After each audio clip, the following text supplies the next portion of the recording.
I skip a few success factors. One of the most important one, and that has been subject of today in order to see to it that the population, the local communities prosper from tourism, is that we focus only on those type of tourism that brings tourists revenue into the regions.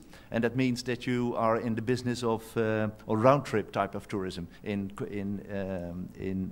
community-based tourism, in cultural tourism that brings the people in the country.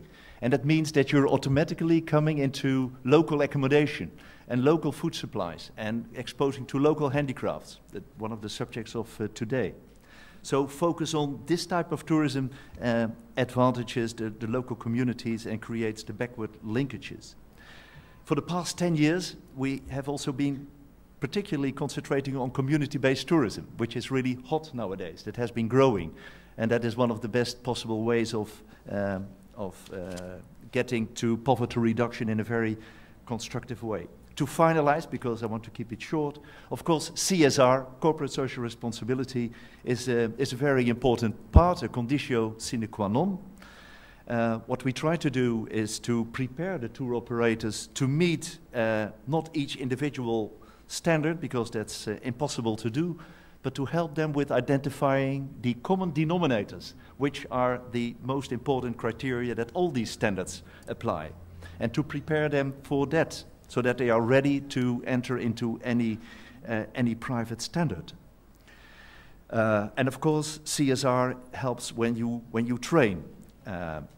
And we don't do it with our finger. Please see to it that you install CSR, but use it as a market opportunity. The market wants it. The money is behind it, the profit.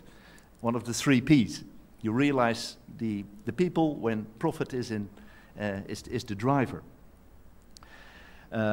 Lastly, I would like to mention tourism requires an all-embracing approach. So we are not only concentrating on the tour operators, but also building the capacity of the national tourist boards, helping them with the same thing, with their strategy, with structuring and planning in a coherent possible way.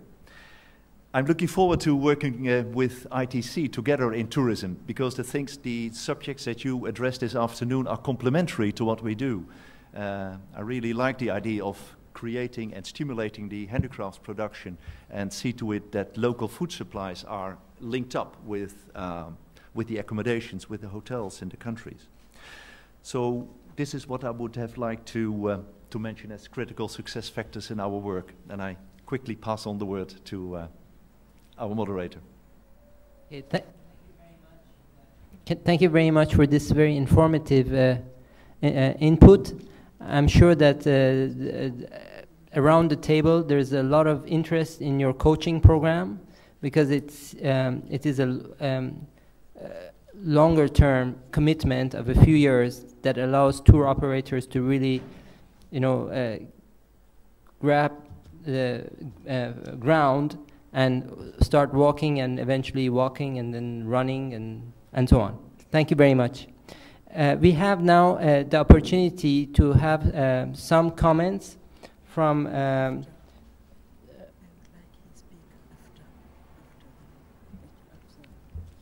okay. All right, so that intervention by the Ministry of Culture and Tourism of Turkey will come after. We can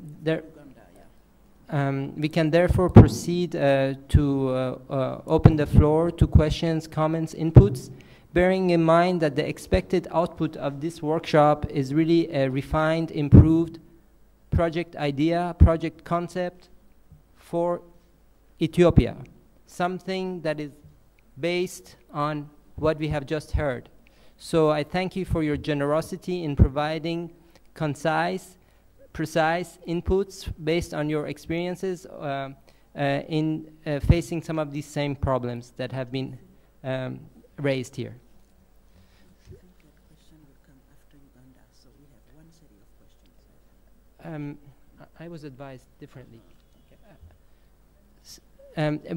We know that we have a second presentation of a second project in Uganda. I have been informed prior to this session that the question and answers and consultation about Ethiopia will take place immediately after the presentation. So with your permission, we will proceed accordingly. So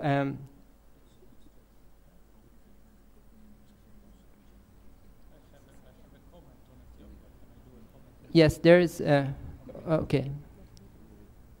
Okay. It works. Okay. Very brief, not a comment, a question to my Ethiopian friends. I lived in Ethiopia for some years and I'm still very attached emotionally to the country. You intend to work in Lalibela and in Aksum and also in the south, in the north Omo Valley, isn't it? What are the most common products of handicraft which are available in this region, and on which kind of handicraft do you want to focus?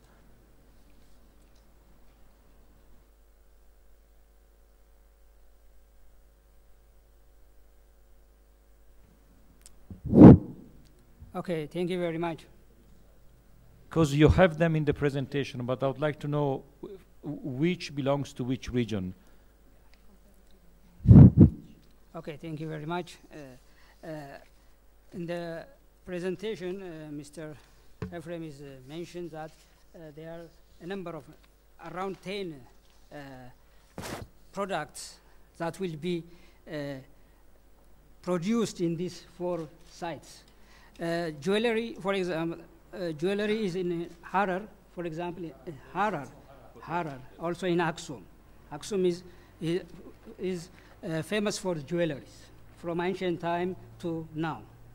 And fashion accessories also in Harar and Aksum.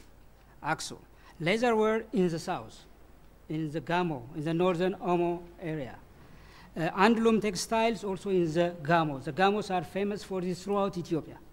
The Gamo Highland is overpopulated now in this time, so the people of the Gamo Highland is migrated in the cities and towns, but engaged in these traditional textiles.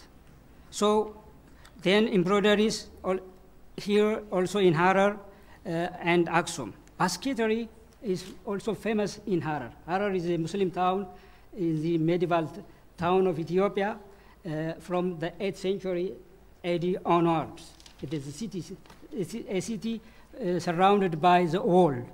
This is an old city. The wall is built in the 16th century. This is a Muslim town. Religious art and crafts famous in Lalibela. Lalibela is crosses. Lalibela is famous for these crosses. And pottery, all of the 4 sites. Throughout Ethiopia, there is a potters. This is, there is a story in all area of Ethiopia. The potters claim they came from one area in northwest Ethiopia. And there is also others we identify after the visibility study also. Thank you. Thank you very much. Mrs. Kata, please.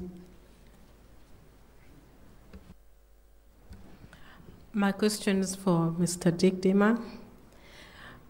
You said you are engaged with about 200 tour operators in Ethiopia? No, that's in Ethiopia, 280 in 32 countries.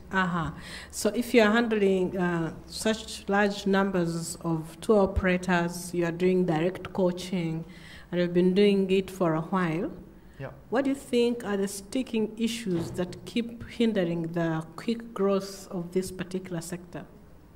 What still remains as the main sticking factors that inhibit the growth of the culture and tourism sector? That is, Florence, that is mostly, I guess, the lack of focus.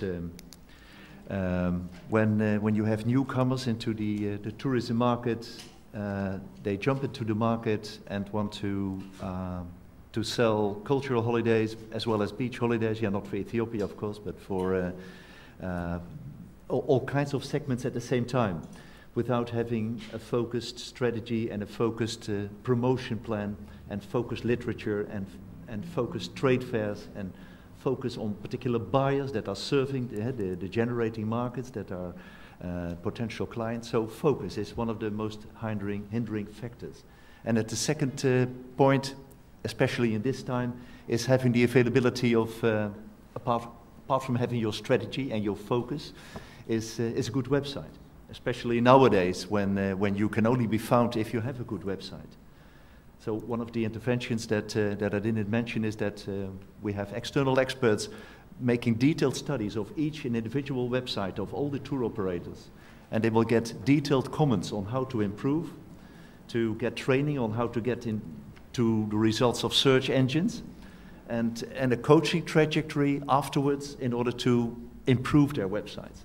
These are two major factors which hampers tourism: lack of focus, lack of exposure on the web. And also, talking about exposure, knowing the profession of how to sell your country, how to sell your particular product in the right trade fair and with the right means, with the right tools, with the right attitude, and taking care of the rules that people expect you to follow. Rules like showing continuity, reliability, quick follow-up.